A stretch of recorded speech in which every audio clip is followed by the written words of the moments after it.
Tonight, we're watching Bigfoot Country from 2017, not Bigfoot Country from 2012. Man, did they run out of titles for Bigfoot movies already? It seems like every one of them has another movie with the same name. Anyway, Bigfoot Country follows 4 kids on a road trip, and what a better vacation spot than a nice hike in the woods.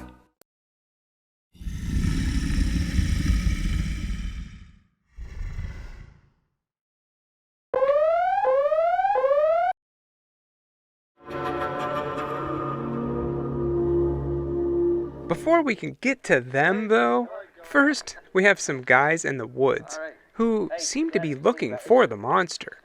It doesn't take long for them to find him either. Bigfoot charges at them, and they are presumably killed off screen. What was the point of this? Well, I'll tell you. To waste your time. A complete and total waste of time. Just like the rest of this movie.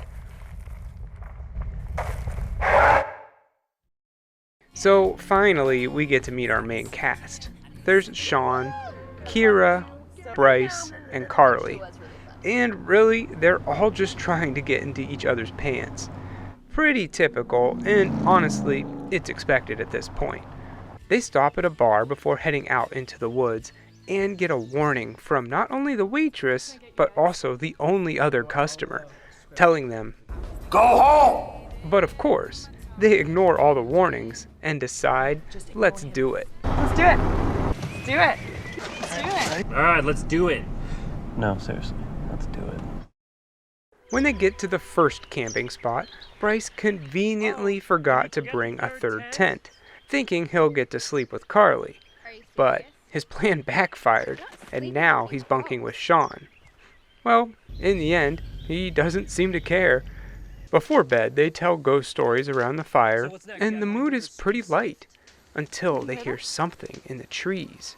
Bryce fires a gun into the air as a warning shot, thinking it was a bear, but this gun won't stop a bear, let alone a Bigfoot. The next morning, they all wake up bright and early and start walking. They go all over, hiking through trees, seeing the views, and even stopping for some skinny dipping. All is well, and you forget you're watching a Bigfoot movie. This is more like a crappy nature movie. Finally, Bryce needs to take a leak, and you know what that means. That's right, Bigfoot hates it when you piss in his woods. But in this movie, nothing happens. You just see his eye for a second. What a letdown.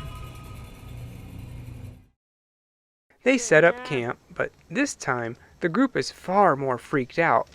They know something is out there watching them, but the road is too far of a hike in the dark, so they don't have a choice. Eventually, Bryce has to go pee again. Geez, man, you might want to get that checked out. Well, the others in the tent don't hear from him for a while, and they start to get worried. Then, we get the most predictable jump scare of all time. Didn't see that coming. But then, finally, Sasquatch Attacks. They all split up, with Kira being the funniest, because she runs right into a tree and passes out. That probably wasn't even in the script. She was just tired of being in this movie. Well, actually, this is when things start to get pretty good. The next morning, they all wake up and start looking for each other. Kira finds Carly in the tents, and Sean finds Bryce trapped under a log, put there by Bigfoot. He tries to get him out, but it's just too heavy. No other option but to find the girls and see if they can help. And, well, he does. He comes up behind them and scares Kira, who's holding the gun. And she accidentally shoots Carly in the face. Hey, Carly! Oh my God! What the? Well, a nice shot for what it's worth. What did I just do? After a bit of a freak out, they both go back to try and save Bryce. But they still can't move the log. Sean says that they'll have to leave and come back with more help. But Bryce knows better. He knows that he'll bleed out before they get back, and he doesn't want Bigfoot to eat him alive. So, reluctantly, Sean gives him the gun so he can off himself when the time is right. Now Kira and Sean go running, just trying to find a way out of the woods. And, as luck would have it, they find a road. Sean goes running for help, but he doesn't look both ways, and he gets run over by a truck. Okay, so 3 of the 4 main characters have died, none of them by Bigfoot.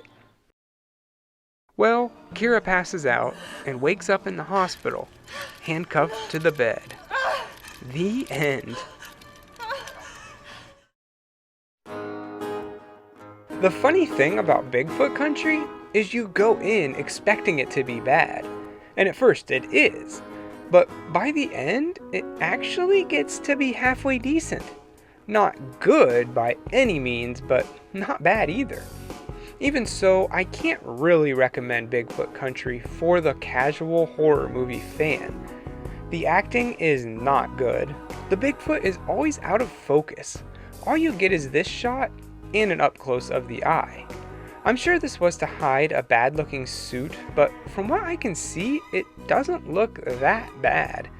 We've seen way worse, that's for sure. It's also a little disappointing, but pretty funny that Bigfoot doesn't directly kill any of these kids, which I'm sure was due to the budget as well. Bryce and Sean's stories are kind of interesting as the movie goes along. At first, Bryce gets annoying pretty quickly, and you root for Sean to make it out. But by the end, when Bryce decides to kill himself, he's actually kinda likable. And it's Sean who becomes a blubbering idiot that you don't want him to make it.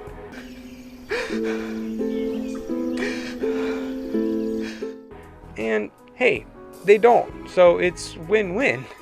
If you're a hardcore Bigfoot fan, and you're used to this stuff, sure, give it a go. It won't waste too much of your time. The whole movie is only an hour and 18 minutes long, with the opening and end credits almost 7 minutes long. Seriously, that's 10% of the movie. It does look good, and the music was fine, but it was just everything else that brings it down. I give Bigfoot Country 1.5 let's do it's out of 4.